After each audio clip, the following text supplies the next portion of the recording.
Hi folks, welcome to Jacob's Kitchen. இன்னைக்கு நம்ம veg biryani masala எதுவுமே சேர்க்காம டேஸ்டே எப்படி பண்ணுறதுன்னு தான் பார்க்க போகிறோம். அதுக்கு ஒரு குக்கரில் 3 டேபிள் ஸ்பூன் அளவுக்கு ஆயில் சேர்த்துக்கிறேன்.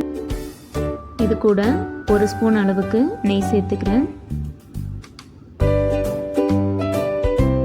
நெய் நல்லா உருகுனதும் இதில் 2 பிரியாணி இலை, 2 பட்டை, 2 கிராம்பு, 4 ஏலக்காய், 1 அன்னாச்சி முக்கு, 1 டேபிள் ஸ்பூன் சோம்பு சேர்த்துக்கிறேன். சோம்பு சேர்த்தாதான் இந்த பிரியாணி ரொம்ப நல்லா இருக்கும். இப்போ 2 டேபிள் ஸ்பூன் அளவுக்கு இஞ்சி பூண்டு பேஸ்ட் சேர்த்துக்கிறேன்.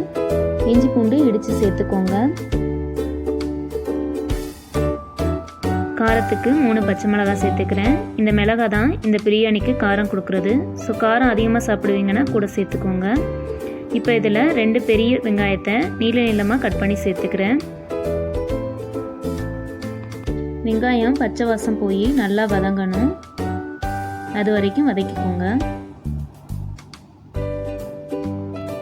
வெங்காயம் நல்லா வதங்கிடுச்சு. இப்போ இதில் 1 கையளவுக்கு புதினா இலை, கொஞ்சம் போல் கருவேப்பிலை, கொஞ்சம் போல் கொத்தமல்லி இலையை சேர்த்துட்டு வதக்கிக்கோங்க.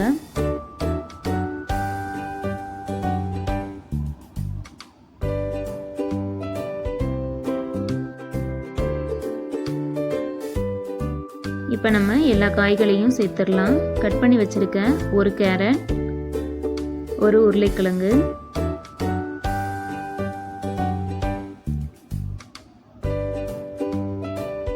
2 பீன்ஸ்,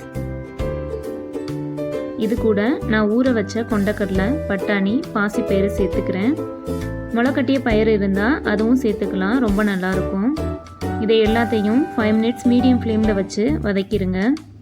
இப்போ காய்கறி வேகிறதுக்கு தேவையான அளவு உப்பு சேர்த்துட்டு இதை வதக்கிடுங்க.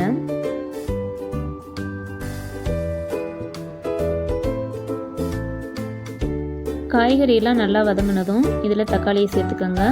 நான் 3 தக்காளியை கட் பண்ணி சேர்த்துக்கிறேன். இந்த தக்காளி பேஸ்ட் மாதிரி வதங்கணும், அது வரைக்கும் வதக்கிக்கோங்க.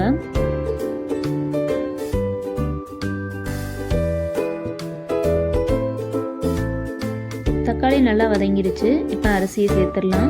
நான் 1 கப் பாஸ்மதி ரைஸை 10 மினிட்ஸ் ஊற வச்சு சேர்த்துக்கிறேன். ரைஸை சேர்த்துட்டு எந்த அளவு காய்கறிகள் ரைஸை வதக்குறீங்களோ அந்த அளவு பிரியாணி சூப்பராக வரும். காய்கறி கட் பண்ணும்போது ரைஸ் ஊற வச்சா போதும்.